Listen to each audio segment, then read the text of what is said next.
Fait que là, tu as mentionné que tu as eu des compagnies qui sont allées voir vos propriétés. Oui. On a-tu un petit peu de feedback sur ça? Est-ce que ça a bien été? Oui, ça a très bien été. En fait, la méthode que ça fonctionne, en tout cas dans notre cas, nous, c'est premièrement, tu as besoin d'une vitrine. Nous, ça a été au PIDAC, le congrès majeur en mine à Toronto. Et à partir de ce moment-là, on avait un kiosque.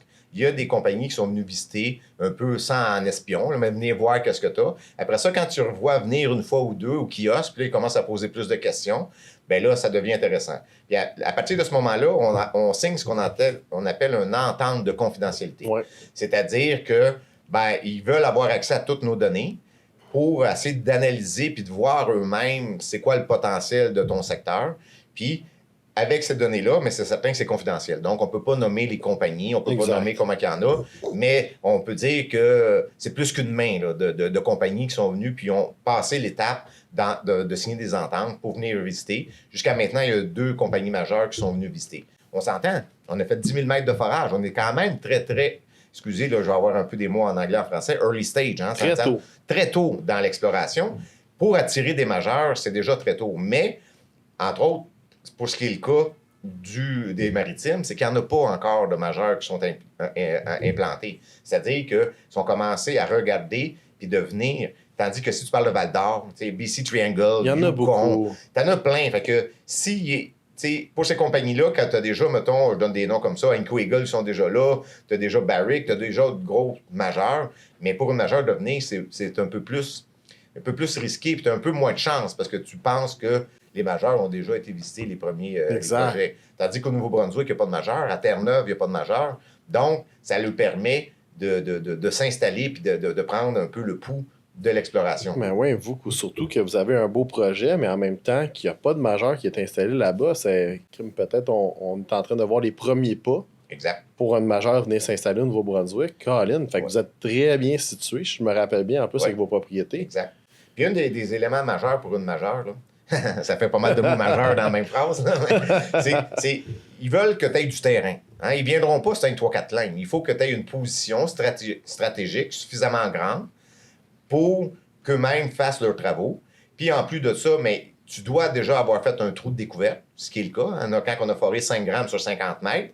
Puis après ça, il faut que les campagnes de forage subséquentes ont donné des résultats très bons aussi, ce qui est le cas aussi. L'année passée, on a fait 10 000 mètres de forage.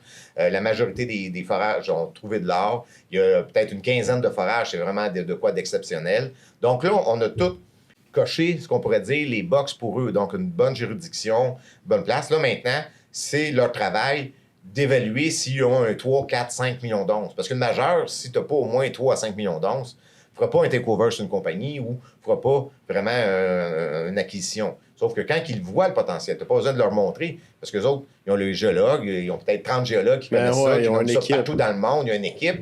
Donc, ils sont capables d'utiliser tes données puis de dire « Ah ouais, ben là, oui, je vois le potentiel, puis ça sera un bon timing de rentrer. » Mais nous, pour le Puma, on n'a pas d'intention, au stade qu'on est, de faire un GV. Un GV, c'est une entente de partenariat. Ouais.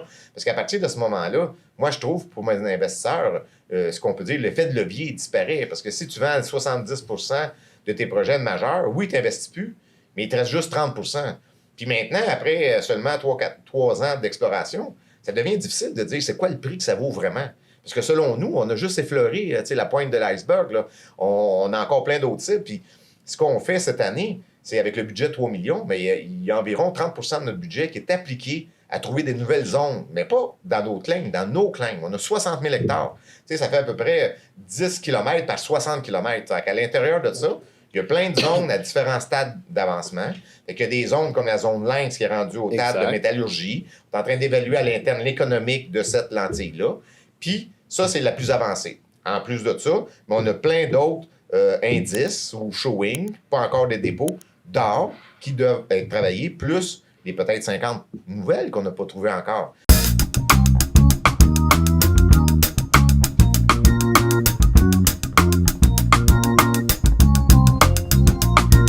Merci d'avoir regardé la vidéo. N'oubliez pas de liker, cliquez sur la petite clochette et abonnez-vous, commentez et n'oubliez pas de regarder notre dernière vidéo qui est juste là. Allez, cliquez, il faut.